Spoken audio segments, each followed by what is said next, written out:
तो 2026 में इंडिया से ऐसा क्या एक्सपोर्ट करें जिससे सबसे ज्यादा फायदा हो? चलिए इसी सवाल का जवाब ढूंढते हैं। देखिए, किसी भी नए एक्सपोर्टर के लिए सबसे बड़ा सवाल यही होता है कि आखिर कौन सा प्रोडक्ट चुने। और सच कहूं तो यही एक फैसला किसी भी एक्सपोर्ट बिजनेस का पूरा भविष्य तय कर देता है।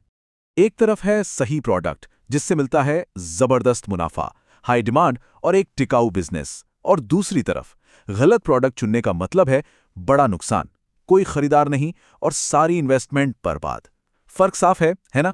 अक्सर होता क्या है कि ज्यादातर नए लोग इंटरनेट से कोई भी रैंडम प्रोडक्ट उठाकर शुरू कर देते हैं बिना किसी प्रॉपर रिसर्च के, और नतीजा फेलियर।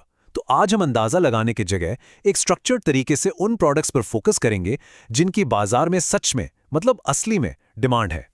तो चलिए बात करते हैं 2026 में भारत के एक्सपोर्ट सेक्टर में छिपे हुए मौकों की। 437.42 बिलियन डॉलर्स, ये आंकड़ा है 2024-25 में भारत के मर्चेंडाइज एक्सपोर्ट का। इससे आप अंदाजा लगा सकते हैं कि मार्केट कितना बड़ा है और कितनी तेजी से बढ़ रहा है।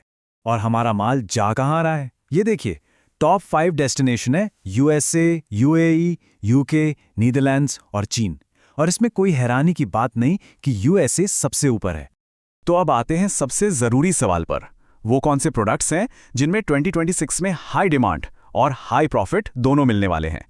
सबसे पहले बात करते हैं एक ऐसी कैटेगरी की जो बिगिनर्स के लिए, मतलब नए एक्सपोर्टर्स के लिए एकदम परफेक्ट है, मसाले और एग्रो प्रोडक्ट्स। देखिए, प्रोडक्ट्स में हल्दी, जीरा, बासमती चावल, ऑर्गेनिक शहद और प्रोसेस्ड फूड्स शामिल हैं। मेन मार्केट्स हैं यूएसए, मिडिल ईस्ट, यूरोप और यूएई। ये काम क्यों करता है? क्योंकि इसमें शुरुआती इन्वेस्टमेंट कम लगता है और आप छोटी क्वांटिटी में भी एक्सपोर्ट कर सकते हैं।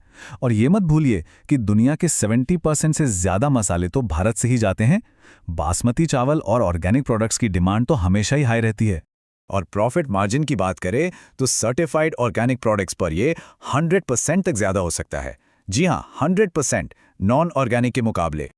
अब आते हैं दूसरी कैटेगरी पर, टेक्सटाइल्स और गारमेंट्स। ये तो इंडियन एक्सपोर्ट का एक ट्रेडिशनल पावर हाउस है जो आज भी तेजी से बढ़ रहा है। इसमें कॉटन गारमेंट्स, होम टेक्सटाइल्स और खास तौर पर एथनिक वियर की डिमांड बहुत है। मेन मार्केट्स हैं यूएसए, यूके और यूरोप। सूरत और अहमदाबाद जैसे शहरों में सप्लायर बेस बहुत मजबूत है। ग्लोबल ट्रेड में भारत का हिस्सा करीब 3.9% है, जो इसे एक बड़ा प्लेयर बनाता है। और अगर टेक्निकल टेक्सटाइल्स जैसे किसी खास नीच में जाएं तो मार्जिन 20% से भी ज्यादा मिल सकता है। हमारी तीसरी कैटेगरी है हैंडीक्राफ्ट्स और होम डेकोर। ये वो कैटेगरी है जो भारत की शानदार सांस्कृतिक विरासत को दुनिया के सामने रखती है और इंटरनेशनल बायर्स को ये चीजें बहुत पसंद आती हैं।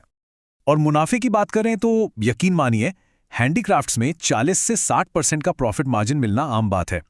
इसी वजह से ये छोटे एक्सपोर्टर्स के लिए सबसे ज्यादा मुनाफे वाले सेक्टर्स में से एक है। तो चलिए अब एक नजर डालते हैं कि किस सेक्टर में कितना इन्वेस्टमेंट लगता है और कितना प्रॉफिट मिल सकता है। ये टेबल सारी कहानी साफ कर देती है।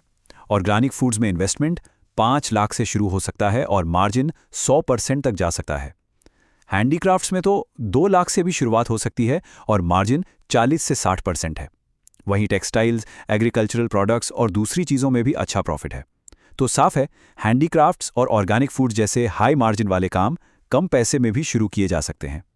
अच्छा, टॉप प्रोडक्ट्स के बारे में तो जान लिया, लेकिन सवाल यह है कि अपने लिए, अपने बिजनेस के लिए सही प्रोडक्ट कैसे चुनें? इसके लिए सिर्फ जानना काफी नहीं, एक पूरी स्ट्रैटेजी चाहिए। और वो स्ट्रैटेजी है ये 4 स्टेप फ्रेमवर्क। पहला step, demand analysis. Export promotion council का डेटा देखिए और पता लगाइए कि किन प्रोडक्ट्स की ग्लोबल डिमांड बढ़ रही है। स्टेप 2, कंपटीशन देखिए, पता कीजिए कि उस कैटेगरी में और कितने एक्सपोर्टर्स हैं। स्टेप 3, सप्लाई चेन को समझिए, क्या आपको कच्चा माल या तैयार माल आसानी से और भरोसेमंद तरीके से मिल सकता है। और चौथा और सबसे जरूरी स्टेप, रेगुलेटरी कंप्लायंस। जिस देश में एक्सपोर्ट करना है वहां के सर्टिफिकेशन रिक्वायरमेंट्स जैसे FSSAI और या ऑर्गेनिक, इनके बारे में रिसर्च करें। इन 4 कदमों से आप अंदाजे लगाना बंद करके डेटा के आधार पर सही फैसला ले पाएंगे। तो गोल्डन रूल क्या है? बहुत सिंपल, ऐसा प्रोडक्ट ढूंढिए जिसमें कंपटीशन कम हो लेकिन डिमांड ज्यादा। बस यही है सबसे बेस्ट प्रोडक्ट चुनने का फॉर्मूला। अब बात करते हैं उन आम गलतियों की जिनसे हर नए एक्सपोर्टर को बचना चाहिए।